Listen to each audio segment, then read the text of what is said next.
before I leave for my appointment to quickly talk about when someone is resisting you. As always, remember, most of the things that we see in the physical are really not what we think we're observing. A lot of the issues that people have and find difficult to resolve is because people are looking at the symptoms in the physical.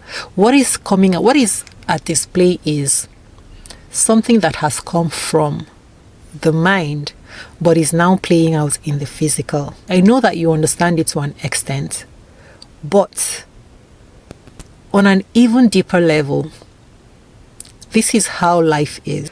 In every relationship that we have, what is going on there is beyond whatever we think is happening in the physical. Sometimes somebody thinks the person is responding to me because I look like this, they saw me doing that. All those things come to play, they come to bear, but everything that happens between us and the next person is ours as a result of the perception that we have of them and the perception that they have of us, both consciously and unconsciously. About when someone is resisting you, someone that you're in a relationship with or you're trying to build a relationship with is resisting you. When you're in a relationship, your only job, like, what do we get into relationships for? We get into the relationships because we feel affection for the person and the person feels affection for us. This is what it is supposed to be. Let's just talk about that because I know that in actual fact, that is not the reason why everybody gets into relationships. Sometimes people get into relationships because this person will fit the bill for a particular thing that they're trying to achieve or something that they need, and they can source it from this person. But let's talk about the ideal world, the ideal. And that's what people who come and complain about relationship issues are talking about. They are talking about the difficulty with giving and receiving love and affection from their partner. So let's talk about that, or from a close family member. Now, when someone is resisting you, so when you get into a relationship, your only job there, even your friends, I say now, I don't keep careless relationships. My relationships are intentional. If we're friends, if we're close, it is because I appreciate you. I have affection for you and I feel affection from you. I feel that you care about me and I care about you. Otherwise, there is nothing for us to, we don't have anything to do together if we don't have that between us. Unless we know that maybe we're studying together, maybe there's something that we're trying to achieve, we're doing some business together, there's something we know. Our relationship has to be defined. It has a purpose. We don't do purposeless relationships because it's a waste of the time that we have here on earth. And that's when things get muddled up. So every relationship has to have a container so that we know the rules with which we're playing. When you get into a relationship, do you understand where the problem is? Many times, a lot of people are in relationships where they want the person to change to something else. So in effect, you're trying to create a whole new person. You're trying to create a different person. So you cannot actually say, people say, I love him, I love her, but I want her to, I want him to.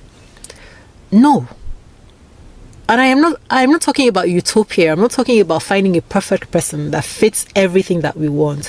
What I am saying is that we see a person, we see their faults, we see whatever it is that we might think is objectionable, but we have to decide by ourselves. We have to actually say to ourselves, I can see that this person is this way.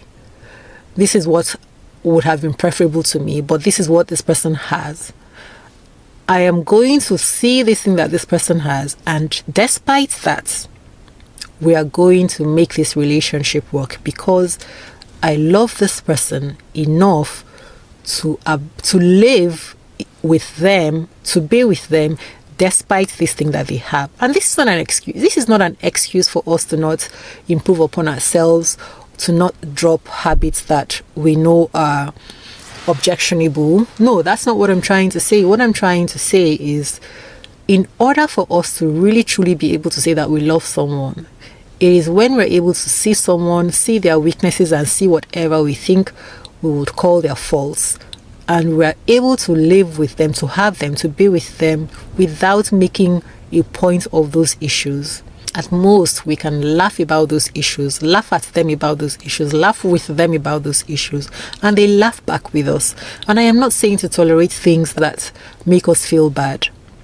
What I'm saying is that your only job in a relationship is to actually love the person. And this is how it will help you. Not only is it what you're there for, and also for them to love you. So this is how it helps. You are to give your best, the best of you to that person. You are to be the best that you can to that person, so that when you are being the best that you can to that person, you know you've given it your all. This helps us to remove any confusion, so that when you're being your best to that person or for that person, and they are still resisting you, and they are still unable to make it work, and they are still finding fault with you, then you're not confused, thinking, is it because of this other thing that I did? Is it because of this other thing that I said? Could I have made them feel a certain sort of way? No, you know that you're being your best with them. Therefore, if they're still unable to work with the best that you've given them, then this is what you need to understand. There is something about the perceptions or beliefs that they have, and this is the reason why they would remain in resist mode. It's that simple. So we don't clog it with, maybe it's because I complain about them doing this, maybe it's because I complain about them being that way. Do you understand? Remember, I am always emphasizing, it is not about tolerating things that are unhealthy for us. It's not that. It is about you actually knowing what your weaknesses are, what your non-negotiables are, and what you're strong enough to be able to abide by. Do not say to yourself, I can abide by this,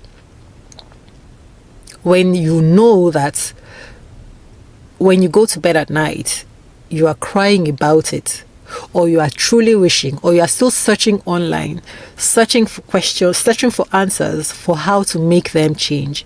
This is somebody that you have not accepted fully, and it is going to come in the future to bite you, and you don't want that, because so much would have passed under the bridge. There would have been so much investments, and you're going to lose all that or put all that at risk if you don't get it right in the beginning.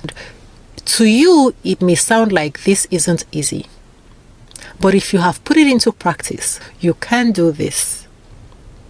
Get it right, and then go in there with your 100%. Give the relationship your 100%, so that you are never in confusion if there is anything that is happening where it's not flowing right, where there's still resistance. And when you see that there's still resistance, if you truly love someone, you can do this. Your next move is to let them know that you've been being your best to them, but that you can see now that the relationship doesn't look like what they really feel comfortable with. And so that you're going to let them be. And when you're saying this, you're not saying it with the intention or the hope that you're psyching them into changing. No. You may have the hope that they will change, but you are not saying this to them with the intention that what you're saying to them will make them change. No, you hope that they will change, but you are not hoping that what you say is going to make them change their behavior. You say it with the full intention that you're going to leave them. You're going to leave this relationship. And I am not saying that you become enemies or that you cut them off completely, but you just leave the relationship. And when you leave the relationship, you don't still hang around wanting to stay there so that they might change their minds and choose you. I am not saying that you cut them off. You leave the relationship and you leave them so that they're under no mistake that you are still trying to. Because when we do this, when we stay, and even when we're innocently being friendly, people might think that the intention is still to sway them. And you don't want to do that. It is not because you don't want to look like you're begging. It is not a thing of pride or ego. It is that you really do not want to do that, because it is unspoken pressure that people feel. When you take a position where you are the one who gave your best to the relationship. You know that you weren't giving resistance, and now you have drawn back. You don't draw back in anger. You draw back in understanding and in consideration for them. Because remember, this is someone that you care about. Therefore, you are drawing back because you don't want your presence to make them dedicate themselves to a relationship that they really may not want to dedicate themselves to. You don't want to do that. Because when you do that, the person that you get is someone who is still thinking, I am doing this because of this person. And they won't give their all or the whole of their minds to the relationship. Things will come up where they will feel like, after all, I'm only here because I did it for them. I did it for this person. That is not the kind of relationship you want. The only type of relationship that really gives us satisfaction is the one in which we chose by ourselves, this is what I want, and the other person also chose, this is what I want. When we see people who are resisting us in any relationship that we're trying to build, it is not for us to change ourselves in certain ways so that we can make ourselves more acceptable to them.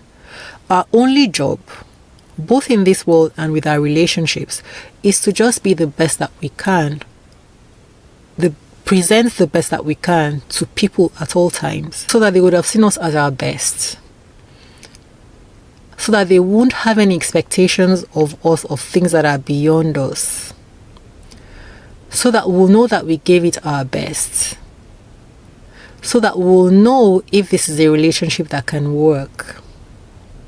We don't go turning ourselves into what we're not or contorting ourselves. And I know that this is hard. All you need to do is be the best version of yourself, for the world, and for those who believe in God, for God. Just be the best version of yourself, so that those who see you will value you as you. If you go presenting yourself, contorting yourself, turning yourself and twisting yourself into what you're not with the hope to make yourself more acceptable to someone, you don't even know if what you are trying to do is what is the best thing that they're looking for, or that they need, or that they want. And you're never going to be able to keep up the appearances, because you can't be what you're not.